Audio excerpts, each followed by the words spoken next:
closing the room.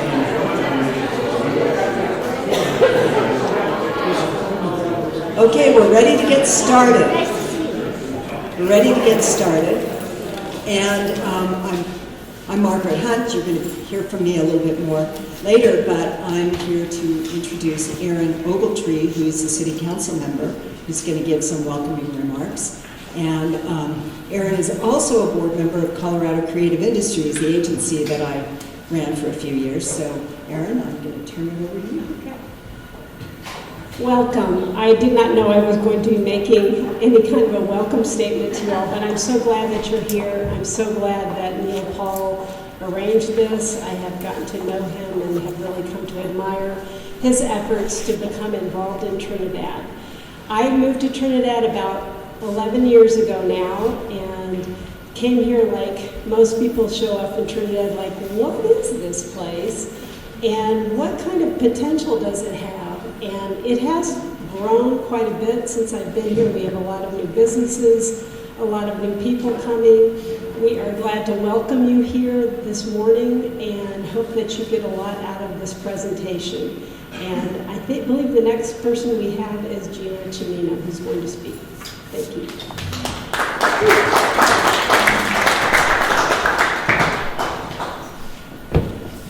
Thank you, Erin. And good morning, everyone. It's a pleasure to be here with everyone to honor the remarkable Dana Crawford. Dana's passion for urban renewal has greatly impacted cities and communities throughout the state. My parents grew up in Trinidad, and at that time it was a bustling city where everyone cared for each other, where their town was the city of champions. Whether it was academics or sports or businesses, everyone was a winner. And it was my dad Jay's vision to bring back that winning pride to this town. So, nearly 20 years ago, with the help of our partners, we formed the Downtown Trinidad Development Group to advance outdoor recreation, economic development, community wellness, and historic preservation. We are currently invested in over a dozen properties, including the restoration of my parents' church when they were young, Our Lady of Mount Carmel, which became the home of our nonprofit, the Mount Carmel Wellness and Community Center. And since Mount Carmel opened in 2011, we have proudly served the residents of Trinidad and surrounding counties in mind, body, and spirit with either low-cost or no-cost wellness programming.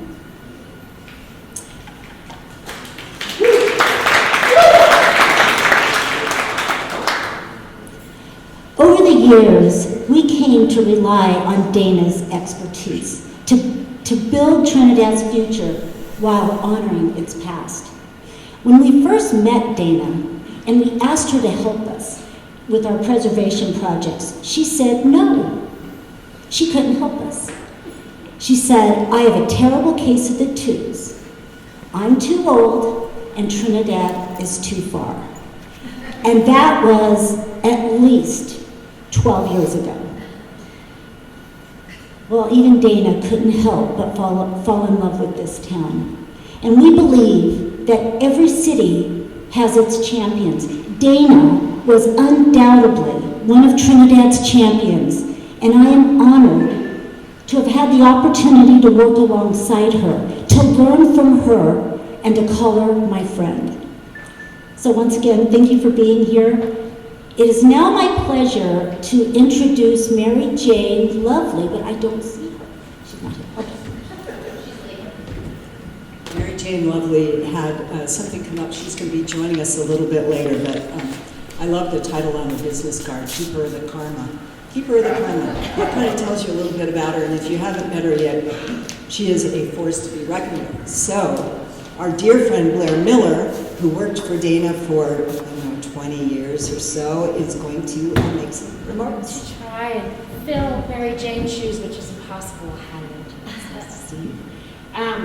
I wanted to take a minute to tell what I'll call the origin story of how Dana came upon Trinidad.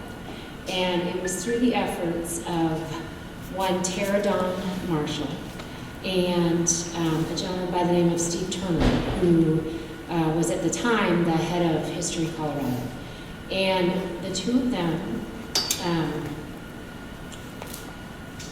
took some doing, but they got her to drive down for a day to just see what was down here. And I happened to see her, I think 2 days later. We met for a meal, and after the meal, she said, "You've got to come to my car and look at some pictures." And she had already had somebody make a photo album of the buildings here in Trinidad. Insides, outsides, the rest of it. And she flipped through this book with me and oohed and awed, like somebody might look at a fur coat. She was looking at these buildings and just saying, "Can you imagine?" And they're all still intact and it's all still there. And she mentioned the terrible twos, but I could tell at that moment that she was hooked and ready to spend her energies down here. And the first order of business for me, and that was kind of right at the time I started helping her out, was the Fox Theater. And I think she saw that really as a linchpin for the community, and one of the things she was very best at was sort of placemaking and identifying a spot that could sort of bring a community together. That, and then identifying the right people to help pull a thing like this off. And a lot of you are sitting in this room right now, and it's pretty great to see you all here. And I'm just glad to be able to be a part of the celebration today. I look forward to it a lot. And that's all I was going to say. Okay, good.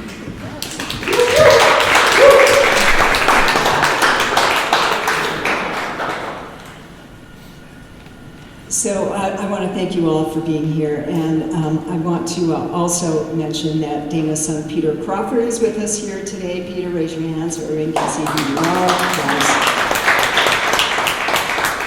And I hope you all have a chance to get to know one another. I also want to acknowledge Jim V. Hill. Jim is a former Los Angeles County Commissioner, and he was one of the founding members of the Creative District Board. And we are in really one of the results of the work that Jim led in this community. This space, which I want to talk about real quickly, really came about because of an incredible leader by the name of Tim Schultz, who was president and CEO of the Betcher Foundation. Previously, he had been the head of the Department of Local Affairs under two governors. He actually spun out the Office of Economic Development into the governor's office and was the first chair of the Office of Economic Development. And before that, Tim was an ag commissioner, and before that, he was the youngest Rio Blanco County commissioner in history. So he loved rural communities, and he approached me because Betcher Foundation was the initial funder of the Creative District program in 2013, and he said, I want to do more in rural creative districts, and we need to invest in real estate. So we put the anchors down into the ground. And so together we came up with a plan for a movement, an initiative called Space to Create. And we took it to Governor Hickenlooper, and he said, I love the idea, but you can't study it for 2 years because I'm up for re-election. So just pick a community and do a demonstration project. And we put our heads together with a number of people from History Colorado, from El Pomar Foundation, from a whole group of people. And we decided that Trinidad would be the demonstration project. So you are sitting in the Space to Create demonstration project, 3 historic buildings that have been vacant for more than 20 years. People were afraid that they were bank owned, would come in and just make a lowball offer on the property and they would be demolished because they were in poor shape. And we acquired these buildings and saved these 3 historic buildings. So this is residential, 14 units of live-work space in this beautiful building. It was an apartment building on that side. This was a car dealership, and I don't remember what the building next door was. Maybe one of you remember. But These are now the offices of the Creative District, the Main Street Program, the Office of Tourism, and this space is used so much now for community gatherings and conferences and things like this. So anyway, I just wanted to let you know about the space that we're sitting in and how special it is for me to welcome you all here. So now we're going to go with the panel discussions. If the panelists would like to come up and join me. We have Carl Gabrielson. He's the general manager of the Trinidad Development Group, and he previously served as city planner, is that correct? Correct. And has extensive experience in real estate development, including Cougar Canyon, right? Cougar Canyon, I've worked with the Chimino Group for 14 years, I believe, and now we've spun off and have a homegrown agency. Great. And this panelist, this is going to be kind of a give and take of, questions. Okay, so we are now a real estate development and construction company that specialize in historic preservation projects in the community and area from Colorado Springs on down into Raton. We've done somewhere in the range of about $50 million in projects over the last 10 years, many of it working hand in hand with Gina and Jay. Right now we're working on or just wrapping up the Fox Theater current phase. We have a project starting here shortly with Temple Aaron. We're doing one with Keeley in the downtown area, wherever Keeley is, and the Well Theater, the Well Hotel. We're starting a project just across the street here in a couple of weeks for the city in Alley A. We just finished a project in Central Park for them. And we are working on a couple of smaller development projects in the area with various partners. So we're excited to see you all here, and I'm happy to answer any questions you may have, or if there's any information you all need. Questions? Ma'am. How tough is it to find, like for your workforce, your, crews on all these different projects? Is that a challenge? No, I think it is everywhere. The labor pool for skilled tradesmen, kind of took a downturn, and there's others in the area. The Moulter brothers are here with PVC Construction. I'm sure they could back that up. Basically, the last economic downturn, back in 08, 09, drove a lot of trades out of the business. Is it a challenge? We currently have about 40 employees, and we have basically a full gamut of tradesmen in-house, and we're always looking for good tradesmen. So is it a challenge? Yes. Is it insurmountable? No. Sir? What's going on with the residential market here? Is there new construction or new homes being built, or is it just turning over existing housing? No, there is. I'm not exactly sure what the growth rate of the city is right now as far as influx of new housing starts. I think right now the majority of what you're seeing for houses in the community is redevelopment of existing product. There's a lot of older homes in the community that are still very much affordable, and so we're seeing a lot of redevelopment of that. The newer homes tend to be built outside the community, on the larger ranchettes, the Santa Fe Trail ranches, things of that nature. Sir, in all your time of doing all the projects, from seeing the before and after pictures, is there one that you would say is one of your favorites that you like to point at? Which one of my babies is my favorite? Yeah, honestly, there's so many. I love the Champions Building. What happened in the Champions Building and 5-Star Bank, that certainly has a special place in my heart. It's an amazing space.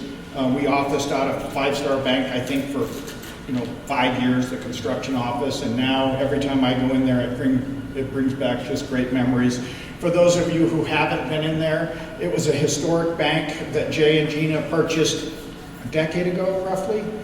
And we spent probably about 5 years rehabbing, and at some point in time, they leased what was the construction office space to Five Star Bank, and we had the incredible opportunity to rehab that space, and it was a gorgeous old 1920s marble space from a 1920s era bank to a modern bank. It just has incredible detail in that. So that interior space might be my favorite. Marketplace is another great one. I loved what we did there. Mount Carmel, fantastic. The Fox Theater certainly has a special place in my heart. We still have a long ways to go as a community, but there's so many great projects. Do you have a favorite one? You know all these buildings in town better than anyone. Chappelle House, 40 years. Right, exactly. Your baby, yeah. I'm going to insert here, I've only been here for 5 years, but I started going into the Champions Building pretty much immediately, and would go there frequently, and bringing people from out of town. I ran the public art program in Los Angeles, and they would just marvel at what was being done there in the shop and the attention to detail. That was honestly, that's all about Gina and Jay's dedication to this community. They put a tremendous amount of effort and resources into making that building special, kind of a rebirth of the Champions. Thank you from the community.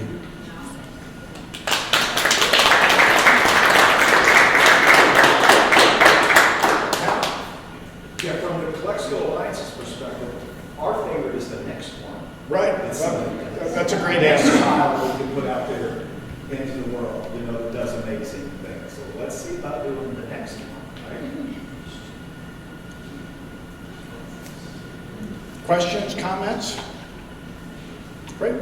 Thanks so much for your time. Oh, Erin, did you have? I just wanted to mention that the city has approved several workforce affordable housing sites around the city, and those are in the process. And then recently, we're in the process of approving a new subdivision or redone subdivision off of Santa Fe Trail that's going to include new housing and lots of different types of housing, including residential estate, a little bit of multifamily, but just new housing. Just really good for our needs and reintegrate. Great, thank you, Erin. And the Chimino group, and Gina, if you, I'm a little vague on the details. Is it 60 units in Holy Trinity School? How many units? 34. 34. So the Chimino group is working in partnership with The state. Yeah, with the state, with many partners, in rehabbing the Holy Trinity School, which we can actually just barely see out the window over here. It's just a block away. Do you know the square footage of that building? I don't. Yeah, it's probably in the 40,000 square foot range, and they are converting the vacant Holy Trinity School, and I'll say derelict because it's been vacant for a long time, into 34 new. They are workforce housing units. I know that they were Affordable housing. Yep. Workforce. All the pieces have to fall in place, right? Right. Like, we've got a big grant that we should know in a couple of weeks, whether we, get that or not, and that obviously is going to help fund that project. It's a great point. It's one of the challenges with historic preservation projects in the community. Quite often, the rehabilitation of these buildings is only made possible with partnerships with city, state historic fund, Department of Local Affairs. I know that last conversation with your group, there was roughly around 6 agencies kind of helping to, partnering to bring that building back. It's a classic example of what's happening and what needs to happen in Trinidad. If not for this group and the partnership making it possible, It would likely be a building that would ultimately be torn down. You know, it's a shame. And now we have the potential to add 34 new units right in our downtown core, and we all understand how that helps to make our downtown healthier.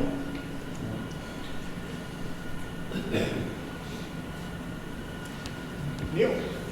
If I could just throw in, Carl, first of all, thank you all for being here. I really appreciate it. It's great to see all the smiling faces and everyone here. I came out here 8 years ago for my own reason. It was to save an old building here. You'll see it later, Temple Aaron's, it would be on my card. That's what brought me out here. I'll be honest, I didn't really, it wasn't so much my interest to really figure out what the town is about. But over time, it just, honestly, just grew on me. And I love coming out here. I live in Denver. I'm out here about every 3 weeks. I enjoy the drive here and drive back. And, there's so much future here. I spent a number of hours, days with Dana staying at her place and bringing her down here from Denver and back to her place in Denver. And, you know, she saw magic in this town. I see it. It's here. You may not see it just being here a day, but give it a longer weekend. Come out here 2-3 times. There's definitely opportunity. As an example, I'm a broker too, a commercial broker. I'm not really doing a lot of brokering work, but I don't want to tell you my story, but you know, I was going to put a little bit of money into something in Denver. I thought I would go further here. I was looking for a small duplex, triplex. Ended up buying Eckhart Elementary School. I have an elementary school 5 minutes away, and we've got 14,000 square foot available to bring more kids there. So this town needs more jobs, more businesses, more people, more revenue, improved education, just a little bit of everything. It has everything it needs, has everything you guys need, everything anybody else would need, but it's in a real small version, and it's a great place to get away, especially if you live in a big city and had nothing. To have a second, third property. Anyway, I didn't mean to take it away. And it needs more investors like Neil. Classic example, you know, somebody coming down and investing in a project or a few smaller projects, helping to, you know, move our ball forward. You know, Trinidad's in a great place at a great time. I'm excited for its future. I really think it's turned the corner, and you know, we're going to see a rebirth of the downtown core. Dana saw a really bright future here, so if anybody has an interest in jumping on, please. Go ahead. And I also want to personally thank Margaret while you're standing up here, because this is another one of my favorite buildings. What a fantastic project! You know, it showcased examples between in this case public partnerships, but what a, you know, it's unlikely a building like this or a complex of buildings like this would have happened without the partnerships. Thank you. Great project. Thank you.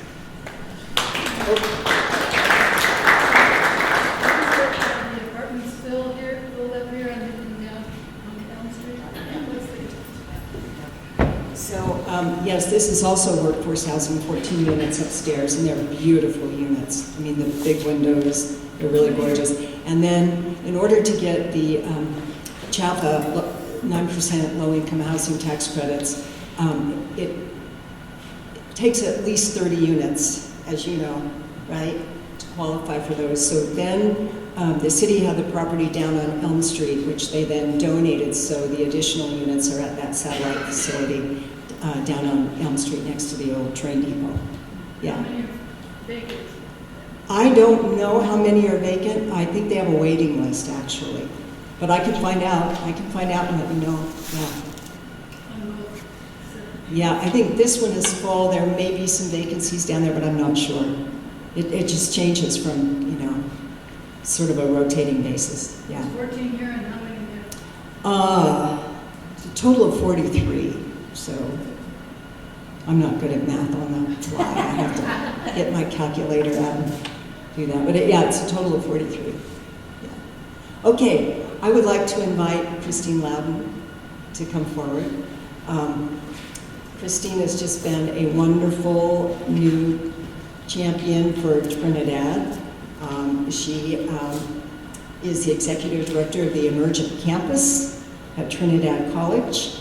And she's going to talk a little bit about the work of the Emergent Campus and the role that it is playing in economic development.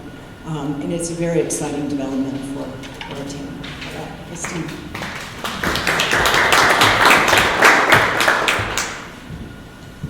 Hello. It is exciting to see all these amazing people here this morning for such a great occasion to remember Dana and her legacy that she has brought to Trinidad, and all of us who are here to help take that forward. So exciting stuff, exciting work to be done here. Emerging Campus broadly is a new initiative that was originally started in Florence, Colorado in 2019 as a business incubator around tech businesses and co-workers and remote workers. Over the last 6 years in Florence, Colorado, Emerging Campus has contributed to over 120 jobs in Fremont County. And Emerging Campus Trinidad started in July of 24, so we're coming up on a year to do the same in Los Angeles County. We're funded by an Opportunity Now grant, which will go through 2026, and at that point we'll be funded by a very exciting new development that came through Trinidad State College, which is a $5.5 million Department of Labor grant to bolster advanced manufacturing facilities and education within Los Angeles County. So we'll be taking over that work and promoting that as well. So broadly, we're doing community and economic development. And we work very closely with the schools, with Trinidad State College, and also all of the school districts in Huérfano and Los Angeles County. There were 12, to promote concurrent enrollment, make them aware of new career paths, and make them aware of what's going on here. Entrepreneurship is a very important mission of what we're trying to promote within our youth, because we need to grow some new ideas here and have enthusiasm and help them, support them in creating the new future that's going to happen here. And along with that are internship programs that will be rolled out through the two counties, where we're connecting students with our local businesses. And that does two things. For the students, it gives them an idea of what they may or may not want to do, what it means to go to a workplace, how to shake someone's hand, how to show up on time, take direction, listen, ask questions. For the business, it exposes them to some of the great local talent that's here. And we start to create these little connections that I hope is going to help energize our community from the inside out. Within our campus, which is a building that is owned by Trinidad School District, it was an elementary school and then a middle school, and now it's Emergent Campus. We are a business incubator. We have 3 startups in there now. One of them has just worked with Margaret.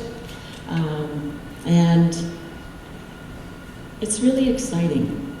So these 3 individuals are very skilled. One's an engineer, one does AI and machine learning, and the other one is focused on web and app design. And they're incredibly gifted in what they do. They have no idea how to run a business.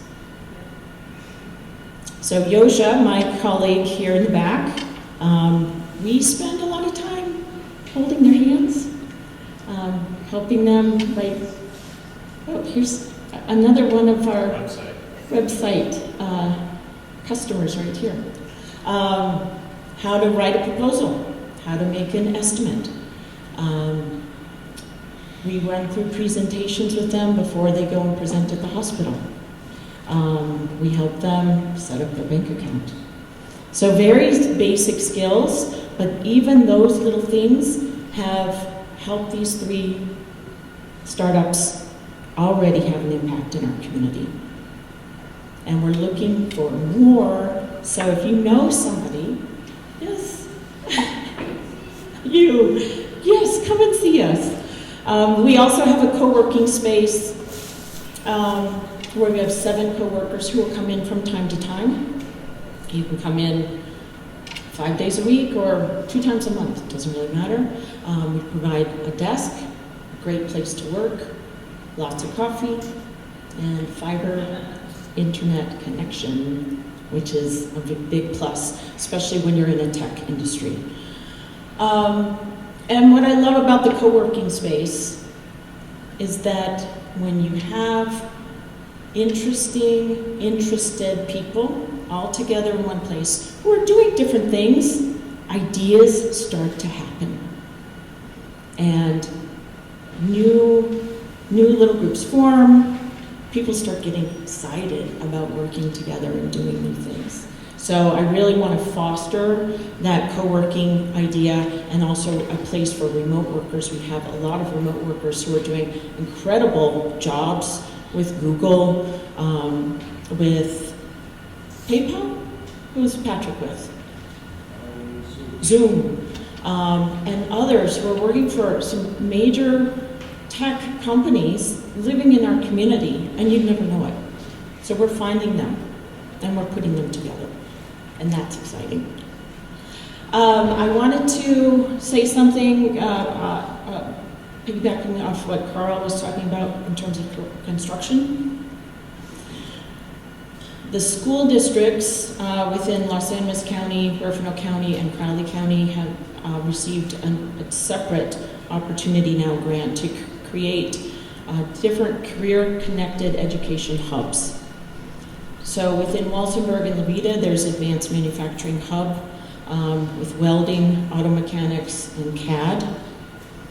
Trinidad High School is a hub for construction, where the basic construction trades are being taught, and they're a hub for the rest of the county. So there is effort, visibility, and money going into creating these basic skills that we need to literally rebuild our community. And one thing that I'm doing on Monday, I brought down,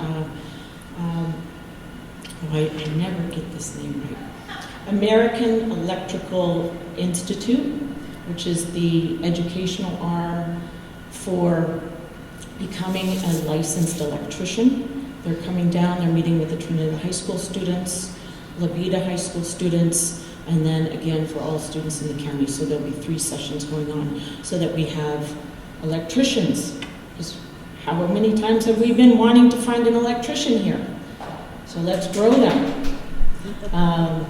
So these are some of the things that we do. Champions Building, I knew it as for Trinidad National Bank. That's where I opened my first bank account when I was 12 after I sold my steer at the county fair. So a little bit about me, I was born at Mount St. Raphael Hospital and graduated from Branson High School, east of Trinidad. And I left for 30 years. Traveled the world. I ran an international sourcing and design company, and did a lot of mainly stakeholder management, negotiation, logistics, and lived in 2 countries, traveled to 34 others, and came back here 7 years ago, and I couldn't be more excited to be here and to be part of what's happening now in Trinidad, and to be a resource for those of us living here and those of you who are looking to develop or come here. When you need workforce, if you need tech solutions, if you even just want to chat about what's going on in our community and how you can help. We are a convener. We like to bring people to the table. We're agnostic and just have a regional point of view towards the betterment of our community. So, any questions? Will you talk about the hydroponics grant that you just received? Yes. So Margaret asked about a hydroponics grant that was received. It's actually another startup in Emergent Campus and in conjunction with Trinidad State College. The company is called Bird and Squirrel, and they are manufacturing at-home use hydroponic systems, but then also they have been contracted by the college to produce food to be served in the cafeteria. They received an OEDIT grant through, I think that's Skills Advance, and I'm not sure of the amount of funding, but that's going to kick in over the next 2 years to get that initiative started. That's super exciting and great development for this community and for new technologies that are coming in. And they're going to take an intern so that we start to get this younger generation interested in new technologies that go right back into our community. Other questions? Well, I'll be around. Gina has Yes. What is your target enrollment through these programs? Ooh. It's like, I think it's 150 program participants over the first 2 years. And program participants, so we do have a data collector who's part of the grant. So we're still working out with how do we capture all this data. But that 150 would include interns, that would include coworkers, business startups, businesses that we support in their activities. We also, for instance, the program that I'm putting on with for licensed electricians, those participants would count as well. So it's quite broad, and it's still actually being defined clearly, but primarily jobs and internships are two key indicators. And are there strings attached? Meaning, I know there was a repayment program. If we were to bring in a doctor and they had student debt, and the doctor came and served in a rural community, that was a way for them to pay back debt. That was a way of bringing them here. Mm-hmm. Are there strings attached with these people that they have to remain here for a certain amount of time? Or, you know what I mean? No, there isn't. Not with this particular program that we're involved in now. Though I really like those kind of initiatives. Well, yeah. I mean, I know in the medical field it was hard for us to attract medical professionals back in the day because a lot of doctors didn't want to live here. They wanted to live in Denver and Colorado Springs, but that was a way for them to pay their debt back. Right, and you bring up a good point. So we do have some. First of all, we're so blessed to have an incredible medical facility here. A lot of communities our size do not have a full service hospital.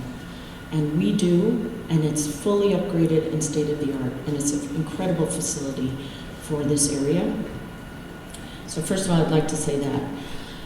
And in speaking with the hospital, because we do, there's a lot of interest for the young kids to go into the medical profession, so we've spoken with a number of people at the hospital multiple times about internships, and have placed 7 interns there this semester, which was, and they all had fabulous experiences. They have trouble attracting doctors because of the housing, because of the schools, because of the community. One of our grant partners is Trinidad School District. And we are fully focused on supporting them and getting their school district and education outcomes, which have been challenged getting them to a better spot. Because when our schools are healthy and functioning, our communities are better and healthy and functioning. And we need, that's a big focus of what we're doing. And that we need that to attract top talent. We need good schools. We need great places to live. We need safe and beautiful streets. And I think you'd said something earlier, it's a layering. How do we layer all these things? We need them all to happen at once. It's a bit challenging, but how do I prioritize and keep chipping away so that we make this the place that we all know it can be? It's not your area, but tell them a little bit about the robotics program. How'd they do this year? Oh, Mark, I don't know how they've done this year, but Trinidad State has won the state championship all schools for 5, 6, 7 years. They have an amazing program. They do. Robotics. Robotics. And that's one thing that Yoja and I are trying to develop within the middle school. So we started an after-school robotics club that had 8, and then we ended up with 6 students who completed that through the semester. And we're going to be growing that because we need that pipeline of talent. So advanced manufacturing is robotics, robotic manufacturing, which includes engineering, it includes programming, mechanics, machining.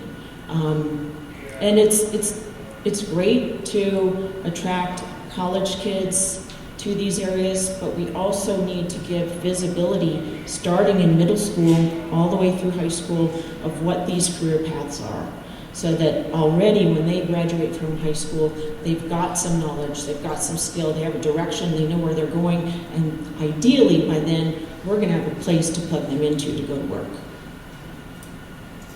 Christine, since we're in a creative district, will you talk about your role with the Mitchell Museum and your interest in creativity? Yeah, sure. So my interest in the Mitchell Museum started before I was born. It's kind of in my DNA. My uncle Willard was a student of Mitchell, and he and my grandfather Richard, together with Ruth Henritze, started the Arthur Roy Mitchell Museum in 1981.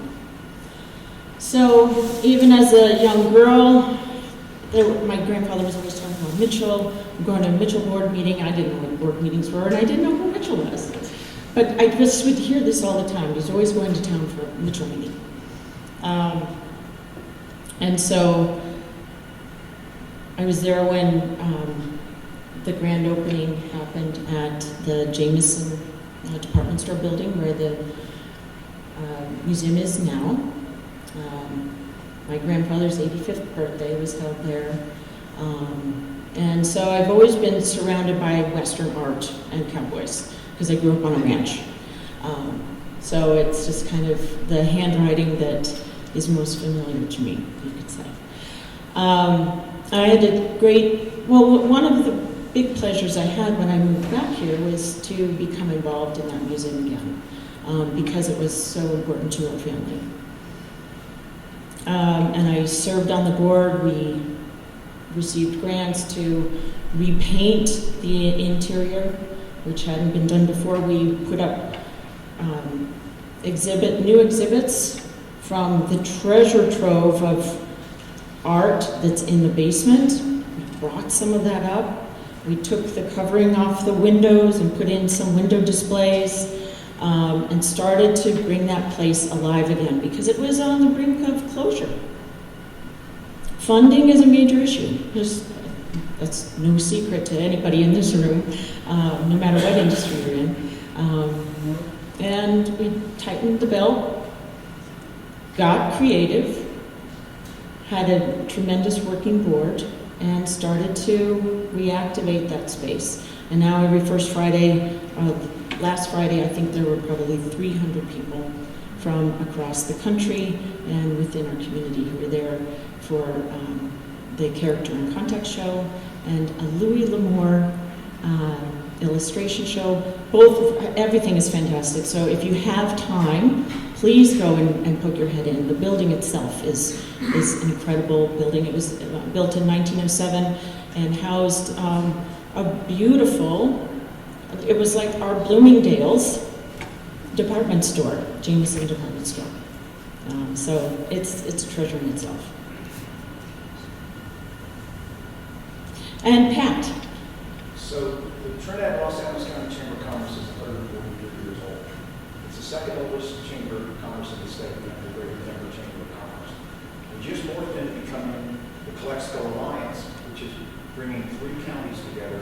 We're the first business organization that actually crosses state lines, because our area historically is connected in commerce before the United States was a country, before New Mexico and Colorado were states.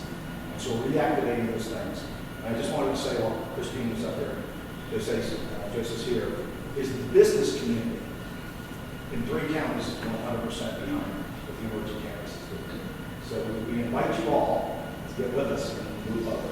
Yeah, likewise. Thank you, Pat. It's a really exciting initiative, what he's doing, bringing southern Colorado and northern New Mexico together as a region, and connecting some of our key communities, Raton, Trinidad, Walsenburg. Because actually, we're all too small to have a huge impact by ourselves. We have to work together. And we have to trust each other. And Pat is a big part of bringing that trust and legitimacy and organization to this vision.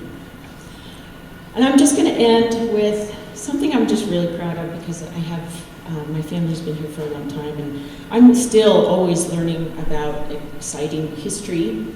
But I'm really proud that Trinidad has been a forerunner for so many things in our state. So, a Chamber of Commerce that's 140 years old, 143. First National Bank celebrated its 150th anniversary just this year. They had a big celebration last Friday. First Jewish synagogue in the state. Is that right, Neil? It's the longest continuously operating in the same location. It's not the first, but it's the oldest existing in the same location. And that's because we were located on the Santa Fe Trail. We had the first school district organized in the state. Trinidad School District is school district number 1. Was that formed for the state of Colorado? No, it was formed in, I think, 2024. I think it was a year before Trinidad State College, which celebrates its 100th year anniversary this year. And that was the first community college in the state of Colorado. So for those of you who are coming from Denver, where there's amazing things happening, amazing things happened here first.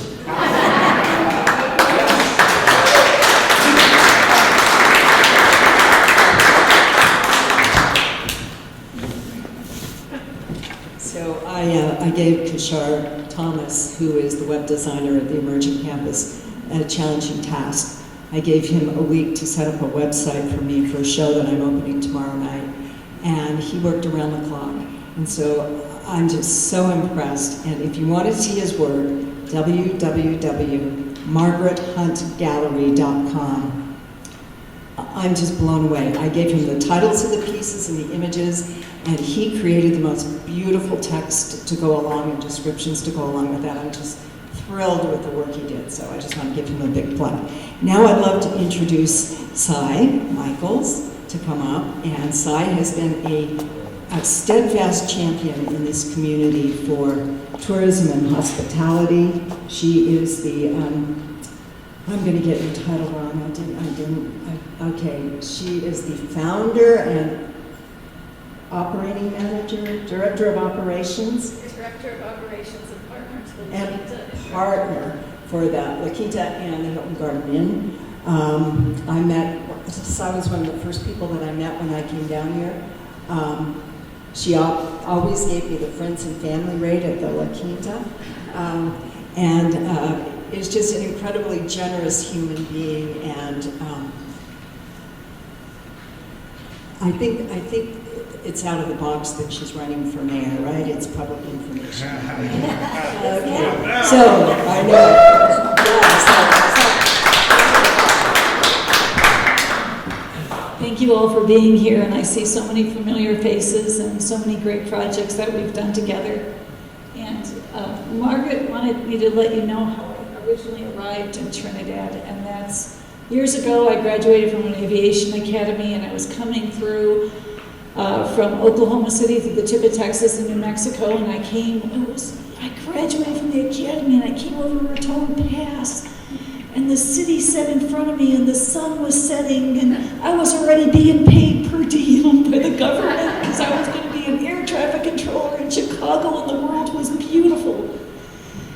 And a few years later, I decided I wanted to get that little hippie place in the mountains, and I was going to go do that in the eastern side, in the Smoky Mountains, because it was a really quick airplane flight from Chicago.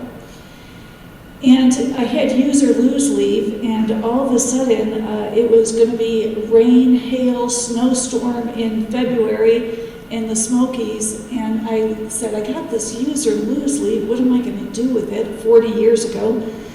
And I decided I'd go look at the radar map and see where the weather was going to be the following week, and it showed that Trinidad, Colorado, that I never forgot, that was warm and beautiful and charming and historic downtown, and it was going to be 65 to 70 degrees the last week in February. And I said, I think I'm going to go there instead, because I remembered the feeling in my heart when I came here. So I came out and met Dave Shire, and Dave and I became really good friends. And at one point at the air traffic control tower in Chicago, on the red phone came Dave's phone call, because he had that number. That was before cell phones. And my crew supervisor said, you can't give that number to a real estate agent in Trinidad, Colorado. But I did end up buying property here and started visiting for some years, and then finally I carved out a piece of time in my life that I thought I could come out and build a cabin on that property. And I studied all the Foxfire books, and I wanted that experience in life, and cut down the trees and debarked them and built that cabin, and in the process of that time really fell in love with the city of Trinidad. This is a community that works together, that loves each other. We all got our stories. We came here. If you come here as a business person, or you come here in your retirement age, you are going to find more love and hugs than almost anywhere else that you can. The connections and the things that goes on in the downtown area is almost spinning. Tonight, on a Thursday night, I think we've got about a handful of things going on in town. There's just so much. So many of you I see out there that have done projects in Trinidad, help with us, Deb, everybody. It has done so many great projects that are going on. It's so many special people, truly. And Margaret, thank you again for you and Tim Schultz and this building. What an addition to Trinidad that has made. I didn't plan on completely staying, but pretty soon I found out our air quality in this area is the top 4% in the U.S., and I thought, why would you want to retire or go somewhere when it's hard to breathe? Why would they go to Phoenix? We're the best place to breathe. You don't have to jump in any special waters. You can just walk around the blocks and breathe, and it is so great. Educational choices, all the Trinidad School, we have Goal, we have Honey, we have Primero, we have Trinidad Catholic, we have Grace Christian, we have Trinidad State College, first college again in the state of Colorado, and thank you for bringing up all those first. It was really amazing. I was able to have my daughter at Mount St. Raphael Hospital, and it was such a beautiful thing that coming from this community, people could actually come and visit me in the hospital. It was amazing. Our health care here, now with the $32 million renovation project that just happened a few years ago, We have all the bells and whistles at our hospital. What an easy lifestyle. I can get to my home and almost anywhere in town in 7 minutes. Like, where can you do that? The outdoor recreation, the seasons coming from Chicago. Look at the 4 seasons. None of them is torrential. We get snow, in a day or two it goes away. What a beautiful thing. Historic preservation from Chicago, a little different, but our historic preservation in the downtown area of Chicago is bells and whistles. When I found out the connection of Al Capone and Chicago and Trinidad, Colorado, and the buildings here, I thought this is a sign from God. I'm supposed to be here. Community spirit, women friends, what unbelievable relationships exist in this town to get things done. And what a unbelievable, charming downtown area that we have. The heart and soul, for those of you that don't know, I went on and ended up running the Holiday Inn, helped on the building team for the Country Kitchen, went ahead and renovated and updated the Best Western, and then Charles Baldwin, which many of you might know, that built the properties off exit 6, 8. He had some property on the highway next to the La Quinta, and next to Walmart, and he said, "Si, I've been watching you do a lot of stuff in town here. I'll throw a piece of ground in for you to build your own hotel, but I ain't giving you any money. You gotta go figure that out yourself." So I started walking down the SBA path, really beautiful in what we happened, all the different awards that hotel has won. I want to tell you that I'm really proud. Out of 10,000 hotels around the world, the top 3 housekeepers in the world are taken to the stage in Las Vegas next month. And I will be speaking about Trinidad and speaking about our help here.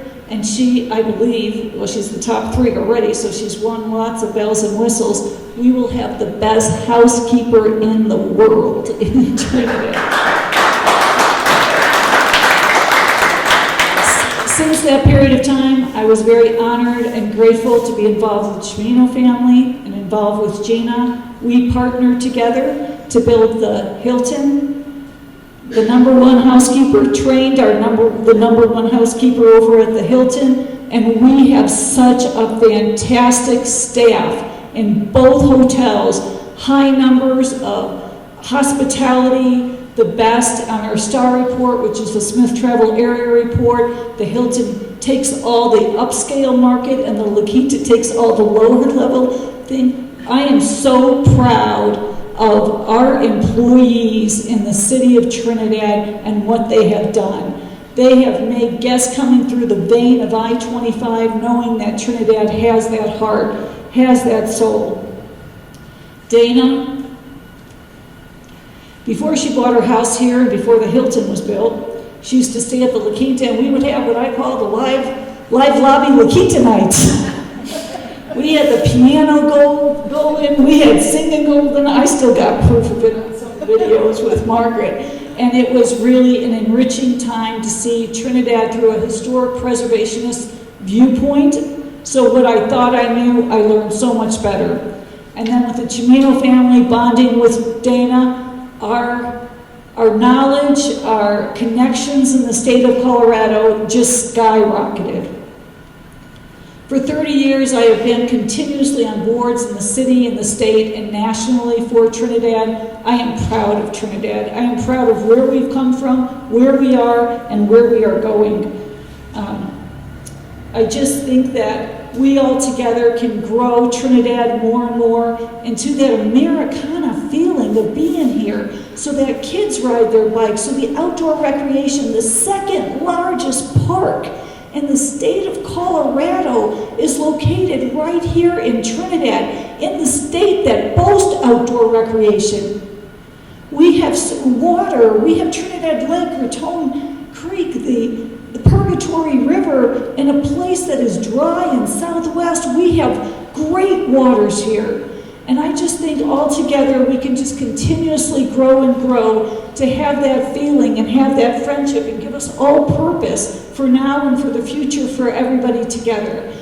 And I'm just so grateful to be here and grateful to honor all of us here and Dana.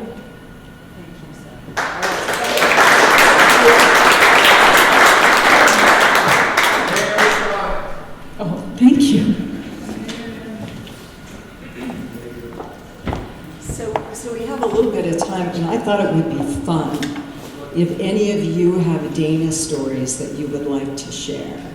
Come on up to them. I think I can bring the mic to you. Come on up here. It's easy. It's fun. Come on, Dana stories. Anyone? Pat? I'm here. Okay. John? This is John Blanchard. John was part of Club 190, the group that Dana organized to bring down here in, I think it was 2015. And John was born in Salina, Kansas, where Dana was born. And he was the mayor of Salina when he came down here. And we go back to our Park City Fun days, living in Utah. So John, go ahead. Thank you all for having me here. I want to kind of focus, obviously, on what Dana meant to me. I grew up all around the world because my father was in the Air Force. I happened to be born in Salina, Kansas, as is Kim. My personal connection with Dana was way before I knew who she was and way, way before she ever met me. I was a college student at Kansas State University. I studied architecture and design. In 1983, my very first class, I had a professor who was an expert in historic preservation. And one of our very first case studies was Larimer Square. And so from the very first class I had in the School of Architecture, I knew about historic preservation and the power of reclaiming our historic and our people places, placemaking. Very important. So I carried with me through that time, and I'll fast forward it to about 2013. I became a member of the City Commission in Salina, Kansas. We had a history in Salina, Kansas of tearing down historic buildings and making parking lots. And we were going through a phase of, are we going to tear down buildings? We had a historic hospital that is now on the historic register. We saved it. And I became a fighter for historic preservations, partly because my very first experience was you fight to save those buildings and that history and that heritage. So when I was able to come here on Dana's Club 190 trip, I fell in love with Trinidad and the architecture, as I think many of you are. I'm a landscape architect and a planner now. I see potential in a lot of things I see. I love listening to all of the stories. Fred, you telling me some stuff, Kim, others. I'd love to hear more, but I think this place has great potential. I think you need to lean into your strengths. And it just seems to me, my short time here, I hear an awful lot of people that are willing to hear other people's ideas, and I can't encourage that enough. And I wish you luck. Who knows, in the future I may spend a little bit more time in Trinidad. But thank you all for everything you've done. And I really, knowing Dana Crawford has been a really good thing in my life, personally and professionally. So.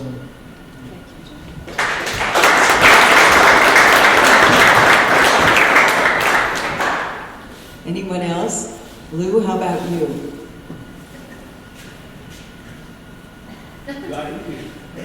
Come on. I can see your wheels turning in your head. I think I can make it up. I think you can. Make it up as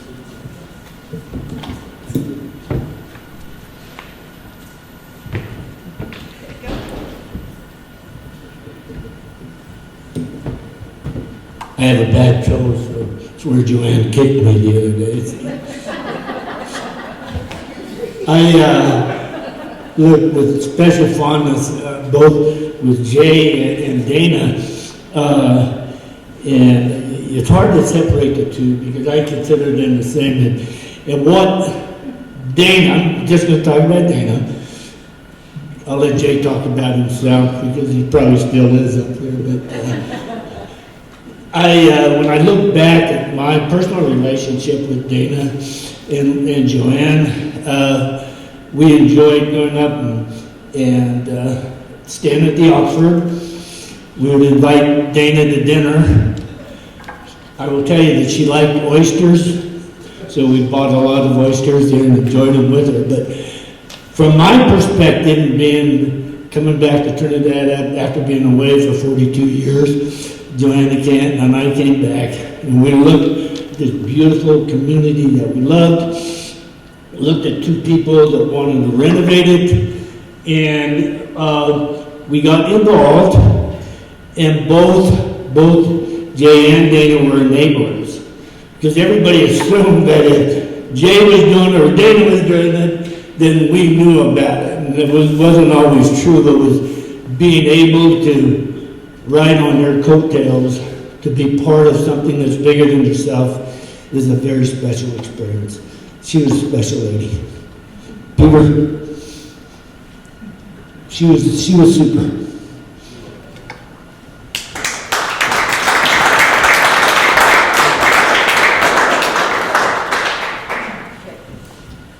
All right, who else? Come on, I know there's some really good stories out there. I'll tell you a story. When we came down on the bus with Club 190, we had such a blast. Our first stop was the Trinidad Lounge, which she had purchased that building, and it had been vacant for, I don't know, a long time, more than 20 years. And she was so in love with it because she said it was like stepping back in time.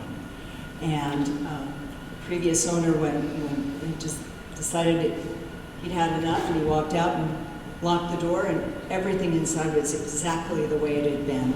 There was, the liquor cabinets were still full. I mean, it was, and there's really interesting tile art in the men's bathroom, and I was pleased to be able to give everyone a tour of that. And so she always teased me about that. So, guys, if you haven't been in there, you need to go in, and you need to hold the door so the women can go in there and see it too. And then we went upstairs, which I believe it had been a brothel at one time. And did I get that right? Very interesting vibe up there with the colors and bathtubs and all that kind of stuff. And she goes, I really don't want to operate a bar. You lose too much money. You know, it's just not my thing. And so she went about finding the right buyers, but her stipulation was they had to maintain the character, the inside of that place. And it really is, I mean, if you're in town tonight and want to go down there and see it for yourself, if you haven't been there yet, you really should go. It's really quite a special place. So, any other Dana stories? I know there's some good ones. Yes, come on up. Since we're recording this, we want you to use the microphone if at all possible. I was just going to say what I was going to at the service at 3 o'clock at the temple, there'll be some chances also to share. Oh, good. Okay, thanks, Neil. Hello. I don't know most of you. I'm Aubrey, CU Denver recent graduate in the Dana Crawford Historic Preservation Program.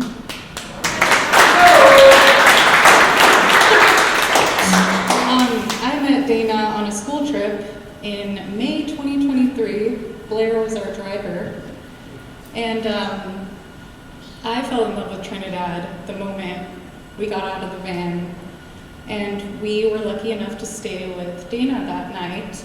And I heard about the tile at the Dad Lounge at dinner, and I was like, we should go. And I don't even drink, I just needed to see the tile because Dana was raving about it. And I convinced Blair to take us over there, our lovely driver. And as we were leaving, Dana said something to me like, that attitude will get you far in life, keep it up, something like that. And the trip ended, we went home. I just talked to Blair about how much I love Trinidad on the drive back to Denver. And Dana called me, I think I already said a week later, I'm very nervous. And she left me a voicemail saying, hey Aubrey, I think I can plug you into Trinidad, give me a call back. And I'm starstruck, like, oh my God, Dana Crawford called me. And I came down here to hang out with her and see what was going on. And thought we were just going to talk, and she took me over to the East Street School, and she said, all right, this is where you're going to live. Do you like this furniture? Would you like this rug or this rug? And it was all happening so fast, and unfortunately it didn't work out because I needed to finish grad school in Denver. But she really changed my life by believing in me, and I know that it's not just me. She believes in the future of Trinidad, and she wants to see young people down here. And I believe in that vision too. So I'm hoping to get down here now that I've graduated. So thank you.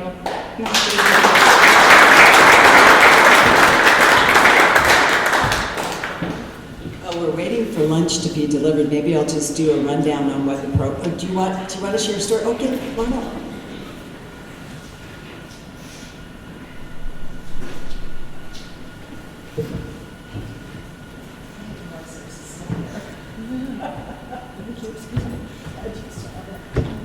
Well, I want to talk about, my name is Jean Delisio. I'm married to Steve Wharton. And about 2 years ago, 2023, Dana inspired the Trinidad Historic Preservation Commission, which I served on for 4 years. Keely was there to do the second annual Echoes of Trinidad, Saving Trinidad's Past conference, which was held here. And I'm very thankful to Cy Michaels. She was our primary person that helped Steve get started with the Legends of Trinidad banners and started the New Legends magazine, which will now, I always have to take promotion time since Dana taught us so well now how to make sure everybody knew what's going on. We'll be at the Aguilar Apishapa Historical Society touring with his banners. It's inspired local legends, Felipe Baca, Bat Masterson, Louis Krieger, Sister Blandina, 12 that we commissioned were hanging on the light post. So our careers here, I'm from Raton originally, and have a building historical value, the Delisio building, which I'm still trying to find an investor to help come and work with us on that. We have an Italian leather crafter now in there. His name is Arthur Sharp. So we are continuing the Italian legend, and hopefully we can, I also want to thank Erin Ogletree. She was the predecessor on the historical preservation, and the city of Trinidad helped us get very many conferences in Denver to learn how to preserve our historical past. And also Jay Chimino was a good friend of ours, so was Mr. Simpleton, so thank you very much, and come, I'll get you all an invitation to the Apishapa opening. Our flyers and our magazine, archival magazines will be there starting May 31st. They're opening for the summer, so we hope to tour the exhibit of the Trinidad legends, and they're really Los Animas County and Colfax County legends, Dick Wooten. And thank you so much for all the support you've given our family.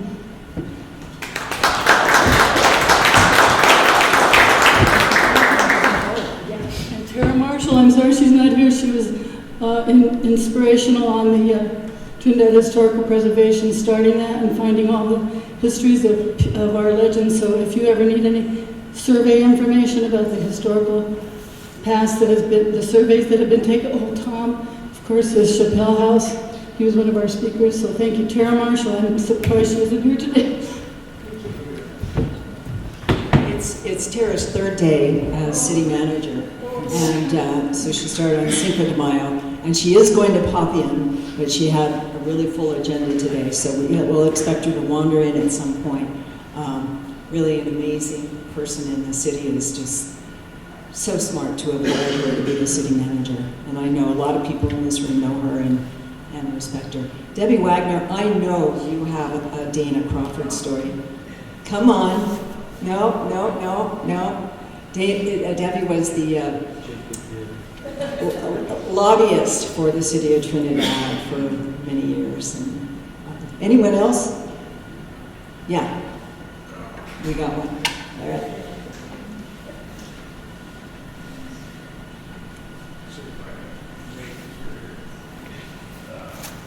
It's like running a gauntlet.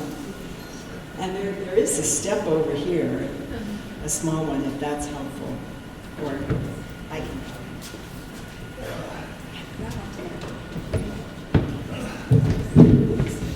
Hi, I'm Miller Hudson, and I'll also sub for Mary Jane since she isn't here yet. I've known Mary Jane for 40 years, and I've known Dana for 45 years. And I served in the legislature from 78 to 82, and then later worked for Federico Pena, is the name you may remember, as mayor of Denver.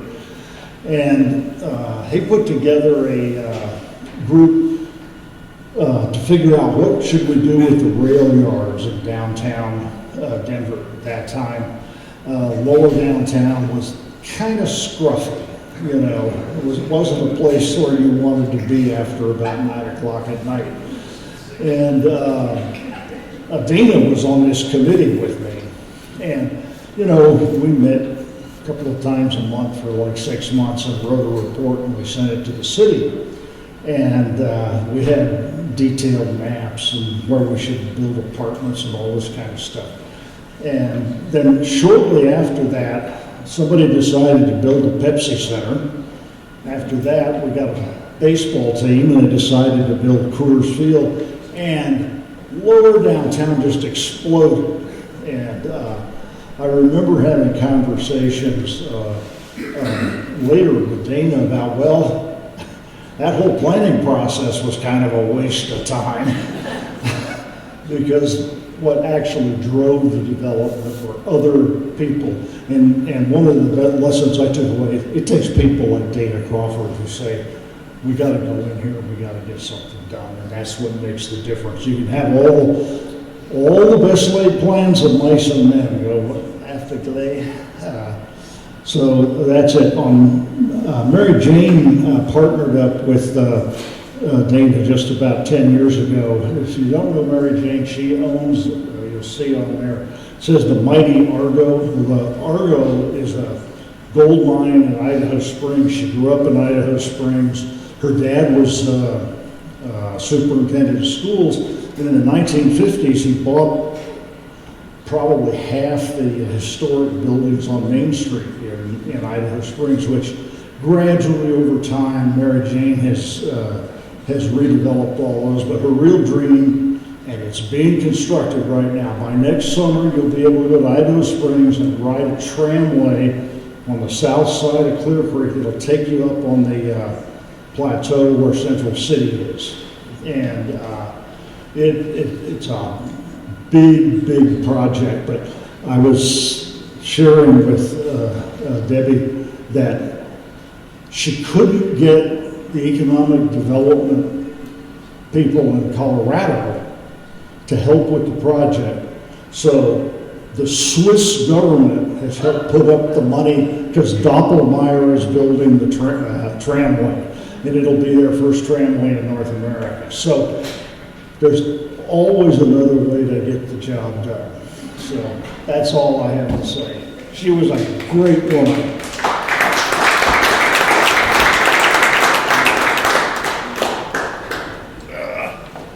I got to get a new hip in July.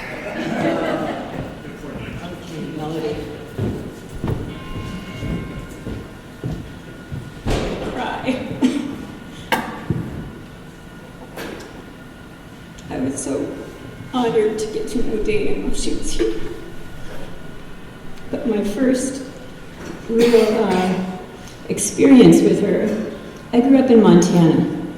And if you live in Montana and you want to go to the city, it's Denver. And every once in a while when I was a teenager, we went to the city and went to Larimer Square. And it was like, for someone who grew up in Livingston, Montana, this amazing place.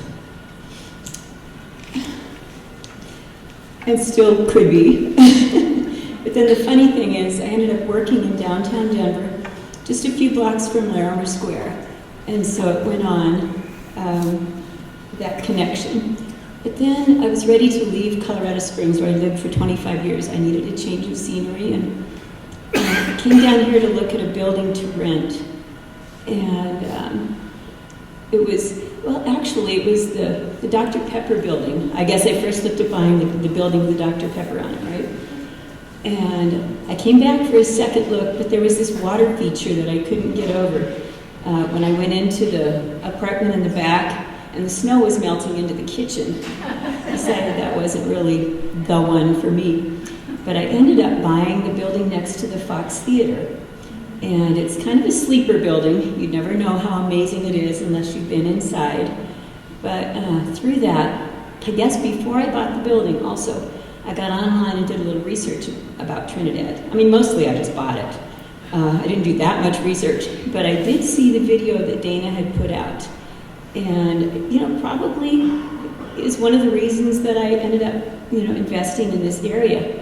And I still live in the penthouse upstairs. And was honored to get to know Dana and run some fundraisers there for the Fox Theater. And, you know, just to be able to call her a friend.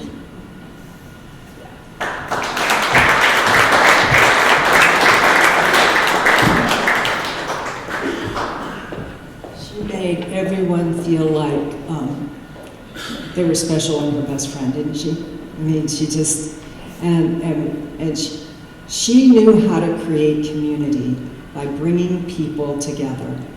And she was brilliant at that. And so that, for me, is the big takeaway here is I feel like a sense of community already just with this group, right? And some old friends, some people I haven't met yet. And that's what we have to keep going. And it's more important now than ever before that we support each other. Peter, I don't know if you want to say anything, but I'd love for you to tell some funny stories about your mom, if you wouldn't mind. Okay, he's going to tell them at the temple, because there's going to be another opportunity to tell stories there. If we're looking for a little time, I know one of the things Dana would always do, and this is a bigger group, I think, than normal, but she would make sure everybody went around and said, hello, their name, and what sort of brought them, right, to the situation. Or what didn't you know about that person? Right? Come up with something. She would have a clever something, and I feel like for those that haven't spoken, that we haven't had a chance to meet, I would love to know. And maybe that's it, I don't know what the prompt is, but just something really brief, because I know there are some people that we... Okay, so Blair, you started it, and then we'll go to the gentleman to your left. Okay. All right. I'm Blair Miller. I'm here because I knew Dana well, and I'm looking forward to having young people like Aubrey carry on her work here in Trinidad. My name is John Hart. I moved here because my two daughters moved here because of the real estate opportunities, and they're invested here. And I may in the future, I don't know. I'll have to see what happens. I guess that's it. I already talked, but I did remember one thing. Mr. Simpleman, we worked with the Community Foundation started by Jay, and we did organizational work for the Why I Like Los Animas County that all 7 or 8 school districts competed with in making videos for. So he still has those online. Foundation, don't you? Yeah. And thank you for Dana for introducing me to everybody in this room, really. And I spoke, but I didn't give you my name. I'm Melody Lenoska.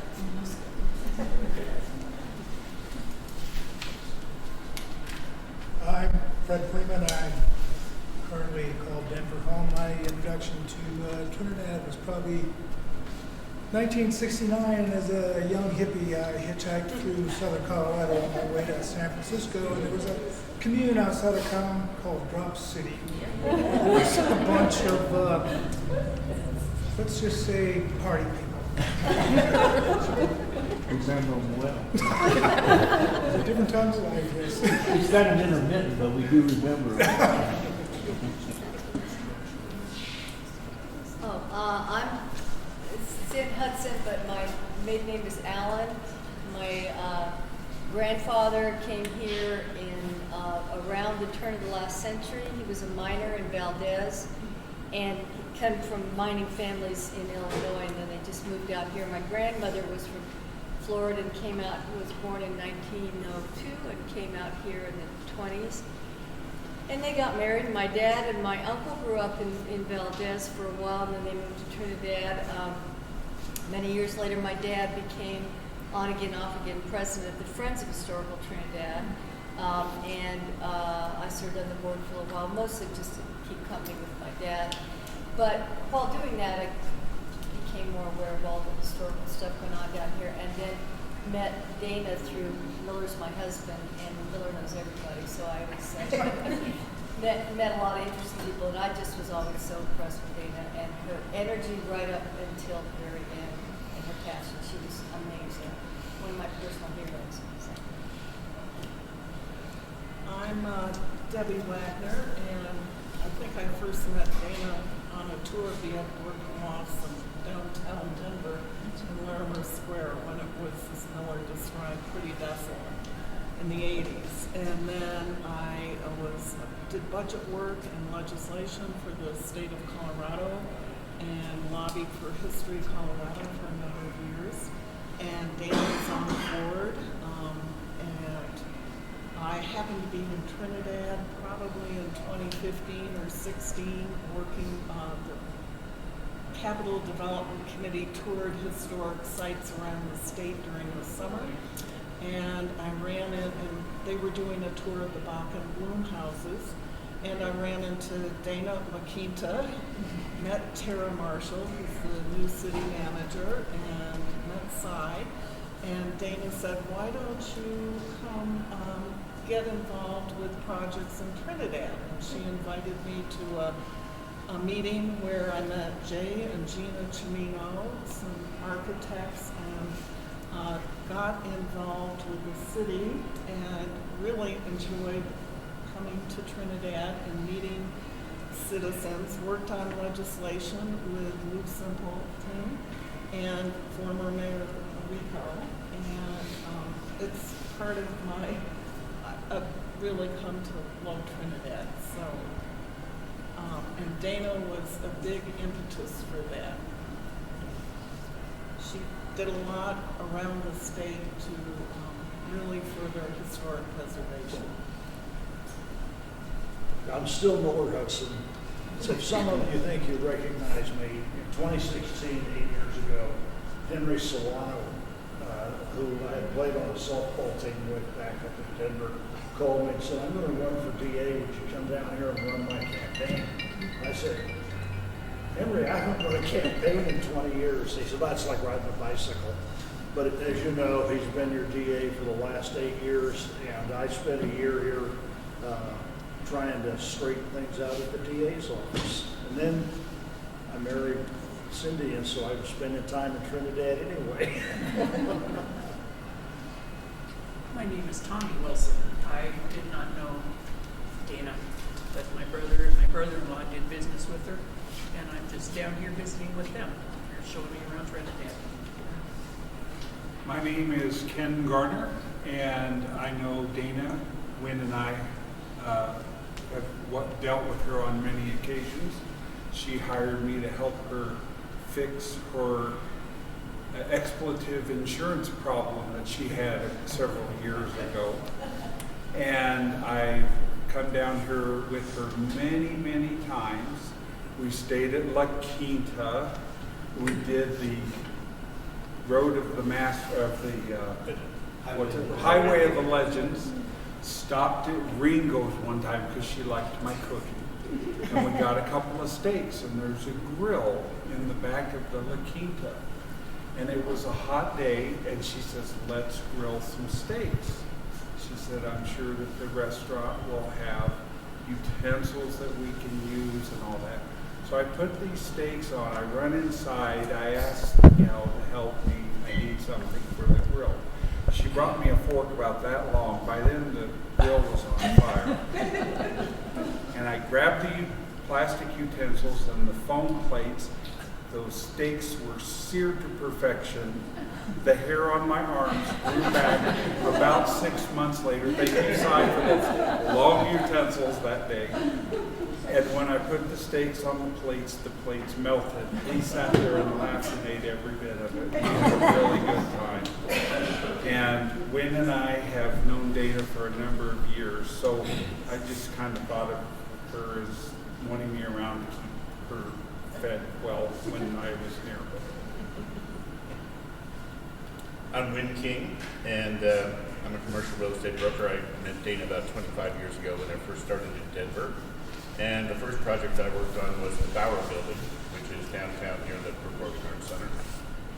Dana has a unique skill where she takes something she likes about you, and then she starts introducing you to other things that you have no business doing, and throws you into it. And if you survive that, you hang around long enough, you become a good friend. So I was fortunate to be involved in a lot of different things with Dana over the years. And right now I'm helping the family with the sale of the Colombian Hotel, and also working on some stuff with Mary Jane up in New York. And Dana was just a really good influence for me, because what I found with her is she knew a place, she knew a need, she knew the trends that would fit that need, and she knew how to set the table to bring people together to make things happen. And if you weren't quite the skill level of everybody in the room, she still had something for you to do and still wanted you to be a part of it and still valued your opinion. So she became a very close friend of ours, and we really appreciate it. Thank you, Peter. And Gina, it was nice to get to know your dad as well. Our hearts are with you. Well, that was very well said, and I think that I got to echo a little bit of what Wynn King just said, because yes, she had a way of pulling you in. My name is Keely Williams. I worked with Dana closely for the last year, and I already saw things a lot the same way as Dana, but it was really nice to spend this last year with her and really get to see how she would see it. I still ask myself, what would she do in this situation? The work I do is I'm a historic real estate developer, I'm an architect. I got really into hotels. I have 2 in New Orleans that I still own, and I moved to Colorado in 2020. And I was looking to do a little hotel project, and they're always have a type, they're always dilapidated, they're always, very historic. They always have lots of incentives attached to them. And I was working with Tax Credit Connection and Ariel Steele and Sarah Jardis with Code of the West. She's sitting back there. You're going to meet her in a second.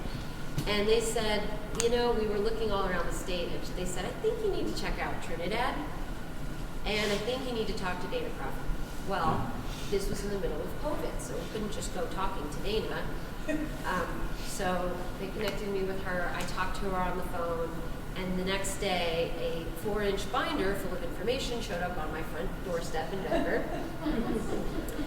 And probably shortly, less than a week later, Sarah and Ariel brought me down to southern Colorado. We looked at Walsenburg, we looked at Trinidad, and maybe a couple days later, I think we had an offer in on the former Hallmark building, and it's now the Well Hotel.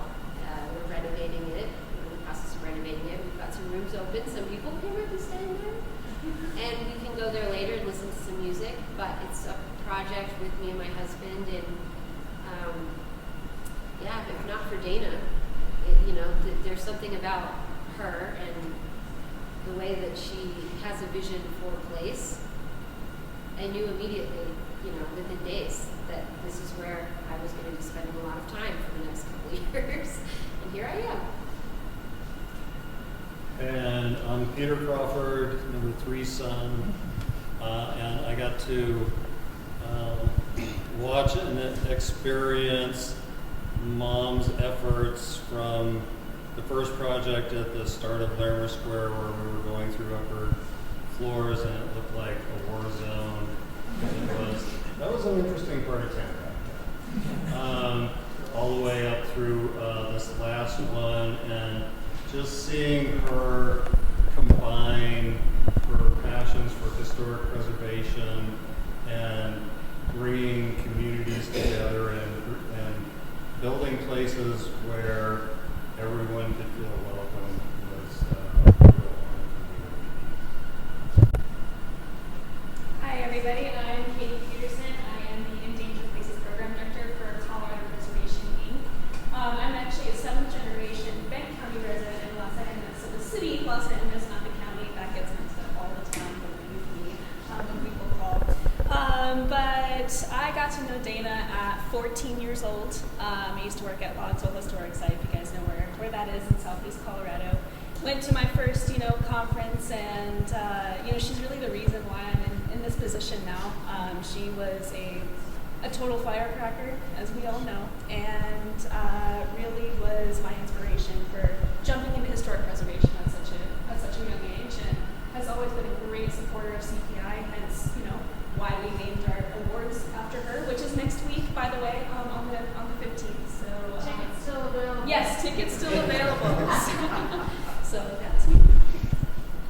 Good morning, I'm Kim Grant, and I live in Denver, and I'm a member of the Temple Aaron Board of Directors, and also on the board of Colorado Preservation Inc. and a former staff member of CPI.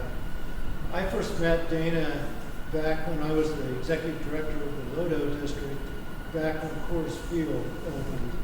And like a lot of people, when I first met her, I was kind of intimidated as hell by her. But I got to know her really well, and the fact that she was from my hometown, Salina, Kansas, was always an icebreaker. And so we always would talk about what's the latest thing going on in Salina when we come together. Hello again, I'm Gina Cimino. I started working here in Trinidad about 20 years ago when my father bought the Mount Carmel Church and decided that he wanted to renovate it into something that will serve this community. And after studying what was going on in Los Angeles County, healthcare was a huge need back in that day.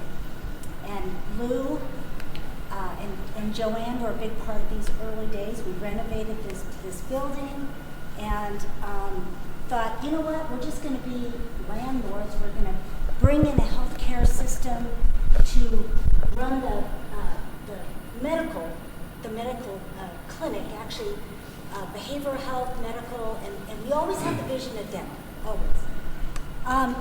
So we contacted Margaret Salazar, who had a heart for coming into Trinidad and opening a valley-wide federally qualified healthcare clinic. And then she was snatched by the state, and her successor didn't have the same passion. So now I know nothing about anything as it has to do with healthcare, right? I came from a marketing background in a car dealer family. What do I know about healthcare? But who was it that said Dana was great at picking people and putting them into something they have no clue about, and then watching them figure it out? Well, so was Jay Cimino. I've spent the last 20 years learning businesses I had no idea I'd never been in. So that was our first work. Well, when Jay, there's two people in my world, in my life, that are extreme visionaries. My dad was one of them, and Dana Crawford was the other. And they were both a match for each other. It was really fun to watch them interact because, he was the male and she was the female, and it was great. It was a show. But when his attention turned after we opened Mount Carmel and got that, sustainable, his focus turned to downtown and wanting to rebuild this town, like I said earlier. And I don't know who it was that said, then you got to meet Dana Crawford. And so I met Dana about 12 years ago because we knew we wanted to help the town, but we had no clue how to do it. And Dana Crawford was the one that could help us. And even though she declined because she had a terrible case of the twos, she soon did fall in love with this town. And, over the last 12 years, she's taught us a lot. And she's been a delight to work with. She had a positive attitude about everything. There was nothing Dana ever really had a negative attitude about. It was always a can-do attitude. And she became a real friend and a role model to even, I have 3 daughters. I mean, and, you know, a role model to my daughters as well. And I just can't imagine what it would be like to have a grandmother like Dana Crawford, right? I mean, anyway, that's my story. Well, I think I've done my stories, but I do have another fun one in memory of Dana, and it's I was in Lodo, and Dana was going to stay at the Oxford, and Dana said to me, we're going to go visit a few properties. And I'm trying to remember how long ago this was. When we walked, I went outside the Oxford, there's a car waiting, and Dana gets in the driver's seat. So before I know it, I think I'm going to die, because she's ripping through stop signs and everything through the downtown area, and we just really had the best time. I kept saying to myself, enjoy this if I die tonight. We're having so much fun. But we didn't, and when we got all done, Dana said, okay, like, you passed, you have to be okay with me, and shortly thereafter, she never drove again. All right, Jim, you're up. I'm Jim Beeville, this is my wife, Ellie. I was on a strange member of the Creative District Board when we were trying, and it was all artists except me. And I asked some of them, why would you pick me? My background is finance. I was an internal auditor for one of the major energy companies for over 30 years. And and they said, well, you know, we just need creative people. And I said, my impact with creative people was putting them in jail for being too creative in their accounting methods. Because I did a lot of fraud investigation. But we had Dana Crawford come down with the creative district, and Tara Marshall was worked for the city, but she was the representative on the creative district, and she's the one that asked me to come in. And we worked first on getting creative district for Trinidad and for the Corazon de Trinidad, the creative district. We got that. That's where I met Margaret, as a matter of fact, in a winery near Peonia. I don't remember exactly. Around Peonia. And then Trinidad was named by the governor as a creative district. And I met Dana after that. She came to our creative district meeting with her.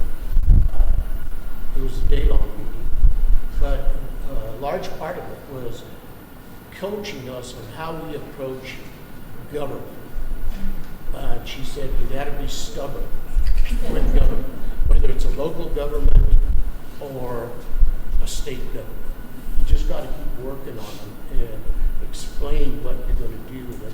And that's where I just learned a lot from her in that approach. And so we did get the city of Trinidad on board, and we finally worked a lot. And I stayed on that board until we got the funding to buy this building. And then I said, my time was done because I was on the Colorado Parks and Wildlife Commission. And that kept me pretty busy. Plus, we have a 500-acre ranch and farm west of Trinidad. So, a lot of work to do on that. So I was from the creative district, but I was so satisfied what Dana added to our creative district, because we did a tour of all the buildings with her. And I know when we went to the brewery, her and I were the only two that did not go into that brewery for health reasons. Both of us had health problems, and the pigeon droppings were too deep for us to go. But we did a lot of tours, including the building on next to the National Bank, First National Bank on this side, the old Opera House. We did a tour of that, fighting raccoons. We did a tour. So she was a real key to creating district getting going. I really appreciate it, and I believe the whole community.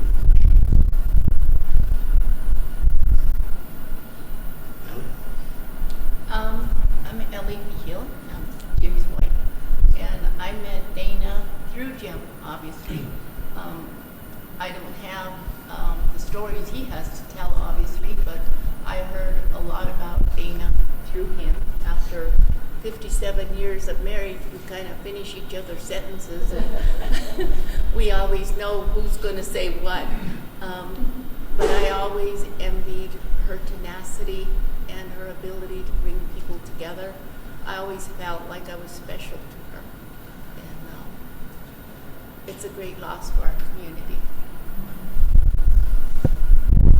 I'm Lou Simpson again. I'll keep it short. Joanne and I were born and raised in Trinidad. We remember when we had 3 men's clothing store, the drugstore, the beautiful, and we had jewelers, et cetera, And in fact, Joanne, well, I won't say it was 1900, never mind, but Joanne drove her 1962 Comet, Mercury Comet. It was sitting over there, and she drove it out the door. So, we'd been around a while. We've been all over the world. We've met people from Trinidad all over the world. And the reason is that you think about it, and because everybody would graduate from high school and leave because there were no opportunities. And we want to bring those opportunities back. That's what Dana was part of. And now to see the revitalization, to see things happening in the beautiful town. I always tell people, we were a depressed area for 30 years. We were gone for that time. There was no money here. The bad thing, there was no money. The good thing was there was no money to tear down these beautiful buildings, go in and rip things apart. They're there, they're beautiful. We live in one, and we're going to see one again this afternoon at the temple there. Okay. Joanne Simpleman, I belong to this guy. Almost 62 years coming up. We moved around 21 times. Been 24 years, but there's many stories I have of Dana when we met her. The one that really I think I want to tell about today is we had a meeting and we decided that maybe we should have Dana up to our home on Maple Street. We bought my parents' home, and they were in the home 48 years, restored home, and up by the courthouse on Maple Street. So we got this group together, all of her friends and whatever. Do you remember that? Oh, yeah. So it was going to be Dana time, and so we had it all set up. We had cocktails and all of that. Were both her sons there, or just one? Duke. Duke was there. Duke was there. So Duke came in and sat down, and then here comes Dana, and I brought her in and welcomed her, and I had a settee in the living room. So she wanted to sit at this settee facing the front door of Maple Street as people came in. And as people came in, they greeted her like she was... They genuflected, is what they did. And she greeted everybody, and she talked to everybody, and she welcomed everybody, and she was in charge. And it was just warming to see her react with different people. And so that's my special memory of Dana, and I wanted to share. Thank you. So lunch is going to be over pretty quickly, so maybe we could just introduce ourselves, how long you've been in Trinidad, and your name, how long you've been in Trinidad, and you're next. Yes. Okay, my name is Nancy Ellis, and I've been here for 25 years. I moved here from Trinidad, Colorado, moved here from Santa Fe because there was a little adobe house for sale. And I convinced my girlfriend to cash advance her credit card with mine, and we made it an offer, and they accepted it, and then my son came and helped me renovate that little adobe house down on 3rd Street. And we went forward with many more projects, a big one, and I met Dana when she presented us with an award from Colorado Preservation Inc. Award, state award for that project. Thank you. Hi, I'm Erin Overtree. I've been on city council for almost 6 years. I think what's fun about this is that people want to talk about Trinidad. We want to talk about how we discovered it Yes. here because it's an enchanting place to be. And all of us who live here feel called here for some reason. And one of the things I love the best about it is that everyone we meet here has something about Trinidad that they're working on to improve. Every single person, whether it's outdoor recreation, the arts, any number of interests that people have, they find an outlet here. But again, welcome. My name's Kirk Noble. I came down with my daughter Aubrey just for the day from Colorado Springs. I've been aware of the push in Trinidad to revitalize the town. This is something that's presentation for a couple of years, and I figured this would be a good way to come down and kind of get an update on how things are going. What you people are doing down here is very exciting. You're doing a wonderful job. Nothing to see there. I have a little chicken border right now, because I understand something else. So we're going to go to you. Hello, I'm Peter, nice seeing you. I'm Joe Charnas. I'm the rabbi who's leading the memorial at Temple Aaron this afternoon, and I have to go and set up some stuff, otherwise we would have waited. So it's nice to meet everybody. I'm not from here, I'm from Highlands Ranch, and I'm blessed to know Neil and Sherry, and they invited me to come here today for this. So thank you all, and we'll talk later. All right, let's go with people we haven't heard from. Right. I'm Sarah Jarvis. I'm a real estate broker here in Los Angeles and Huerfano counties, and landed in the area about 9 years ago from Central Colorado, and I've been a fan and also starstruck with Dana since the late 80s in downtown Denver. My name is Tom Kaufman. I'm a land broker. I'm working on a piece of ground out here to the east. I fell in love with Trinidad probably 12 years ago, figuring out how to get down here more often, to get more involved, just see the power that this community has. It's just amazing. Great. Mark Johnston. I moved here 5 years ago. I lived in Colorado Springs in the 70s, and then took a little walkabout. Moved to LA for 27 years, ran the public art program for the city of LA for 10, and was public art advisor then in the state of Idaho for 16 years. And I couldn't wait to get out of Idaho back to Colorado, and did a lot of research. It came because it was a creative district. So certainly Dana came across my research 2-3 years before I actually moved here. And I fell into her good graces because of my selection of women, which happens to be And I want to say, I want to thank Mark and 221B Gallery for sponsoring this space for us today. He is the sponsor of the rental of the space.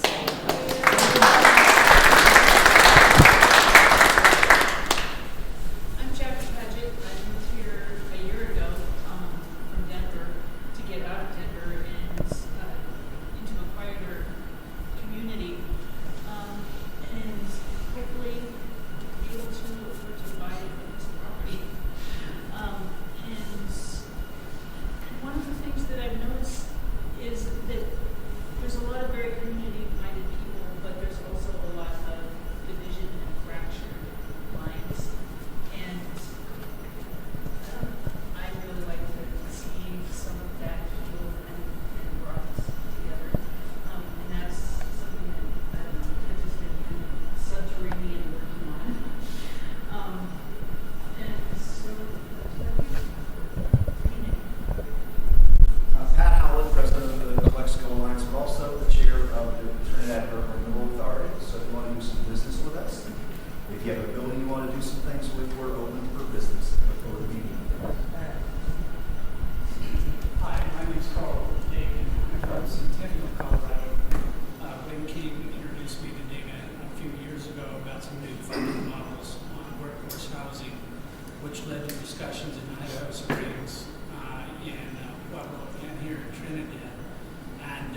did want to share that Dana made it very clear that she fell in love with the city. This was her favorite city.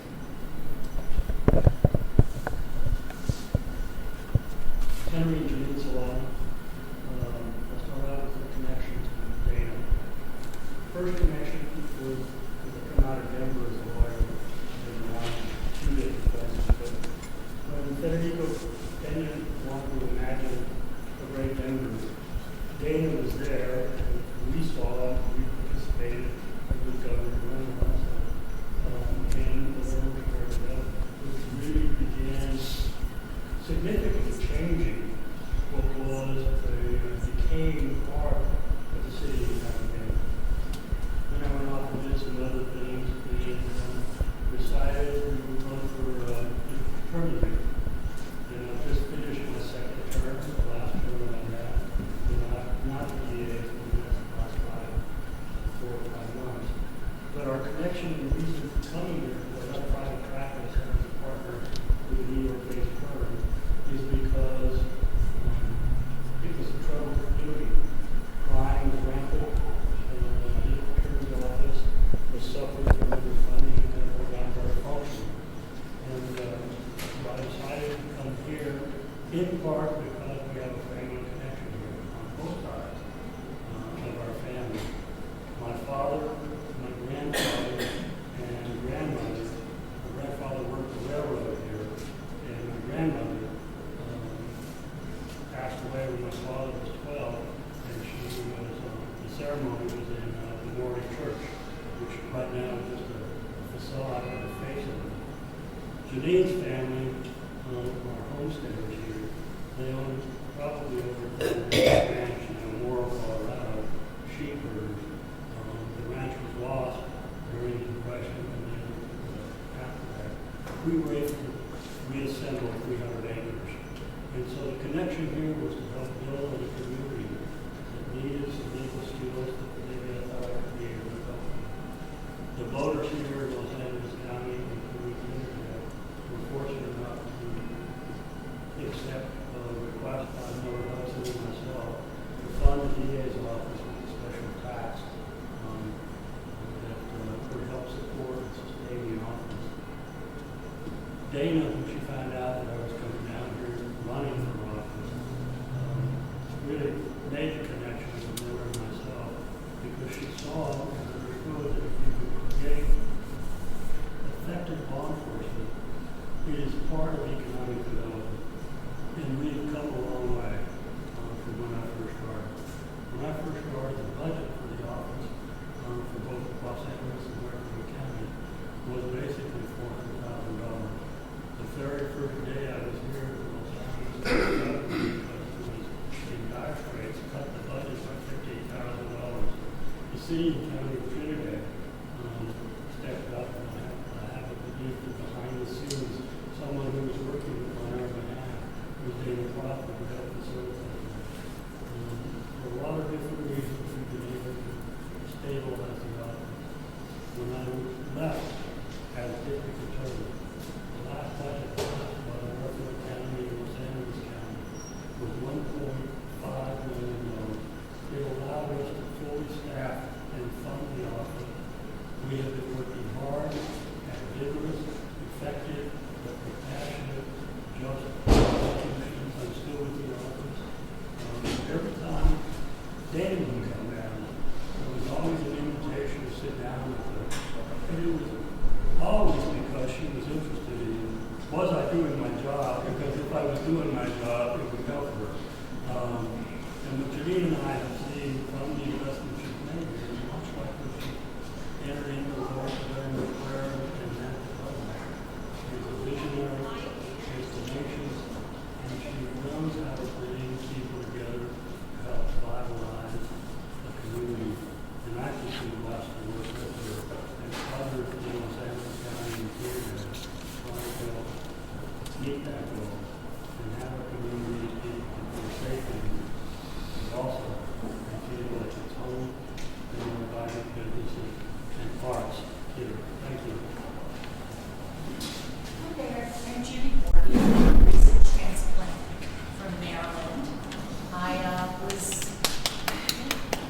was, I had a couple of things to do with out west, and so I was looking for a place to retire out west.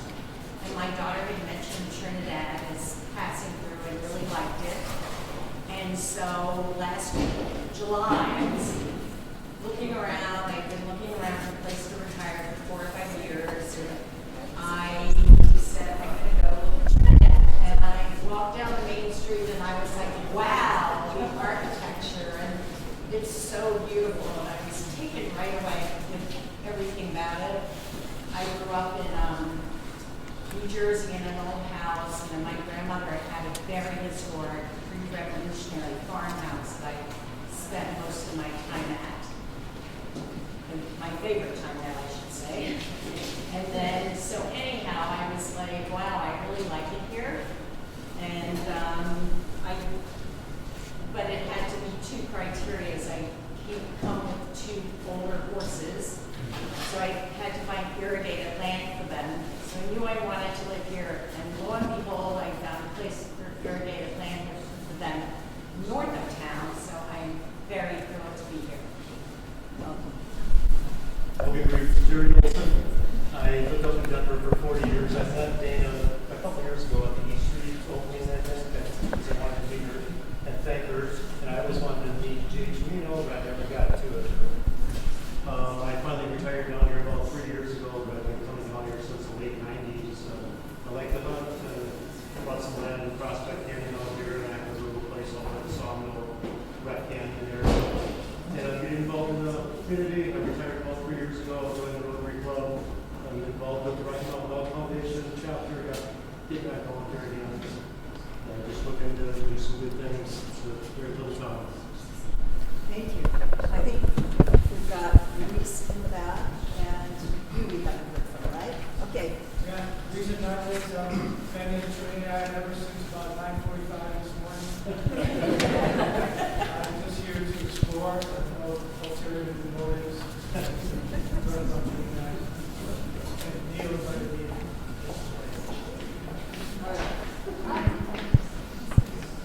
We've met Neil, but we haven't met you.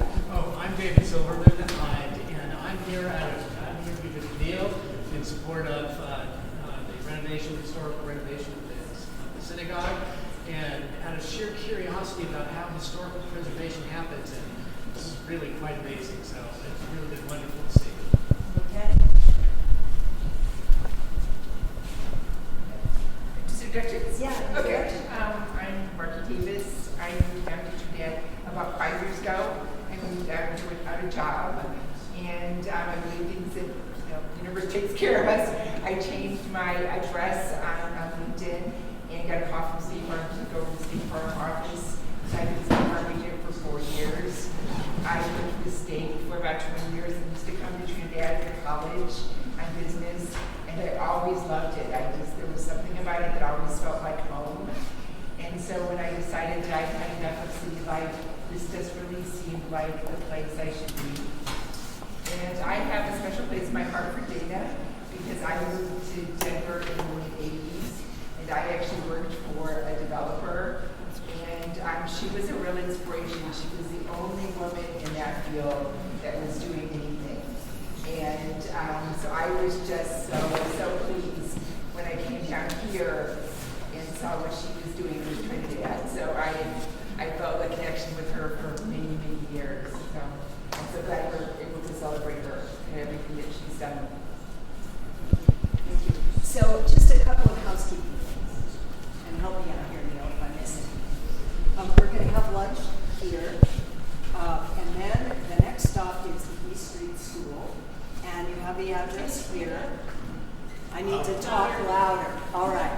The next stop is the East Street School, which is a building that Dana helped to restore at the request of Clark Ricker, who also was a Drop City guy. Clark taught at the Rocky Mountain School of Art and Design for over 30 years. An amazing human. Unfortunately, he passed before the building was completed, but she named the meeting room after him. And after I retired, Dana threw a post-retirement party for me at her home here.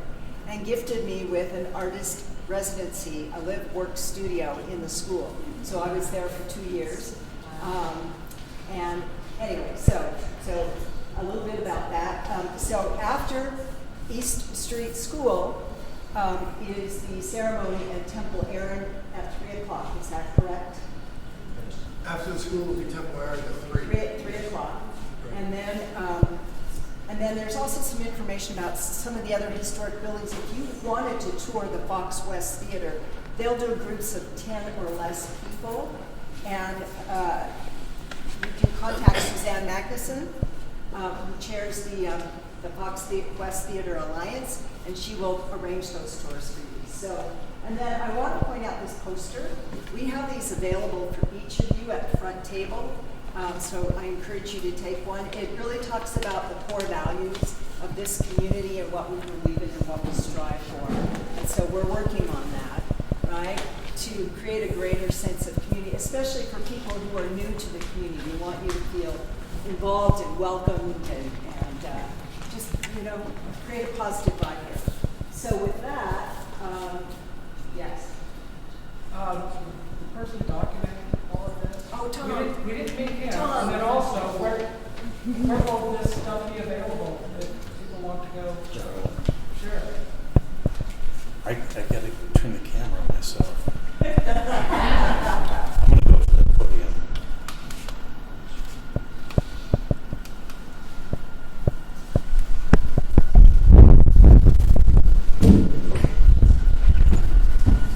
I'm sorry, I'm Tom Murphy. I'm the owner of the Chappelle House. And Keely called me at 9:36 and said, "Can you come film?" I was waiting for some contractors. We're doing some remodeling, so it's like threw everything together. So I have the hat on. Dana did this, and Dana and Jay had a meeting at Mount Carmel years ago, and we went through the room, and they did this exact same thing. And I was the last speaker at that point because Dana wouldn't let me go until I came out from behind the camera. And I explained to her that I got into historic preservation because when my father died in 1993 and I took over, I was 30-something living with my mother, and I thought I'd never get a date again. So the first thing I did was a carriage house, and I converted it into an apartment, and it worked out. I met Paula, and things have been beautiful ever since. And thanks to the Chimino family, after the newspaper shut down, Jay insisted that Paula come to work for him and sell cars, which she didn't want to do, but as Jay said, don't poo-poo the car business. And it's worked out very well, so God bless you guys for all that you have done. And I told your dad that every time I saw him. I shook his hand and I said, thank you for all that you do for this community. I've been doing historic preservation for over 40 years at the Chappelle House, which is Malaire Murphy Funeral Home, which my family has owned since 1981. And we're getting ready to make some big changes. I could sit up here and do a long plug, but I'm not going to do that. It's coming.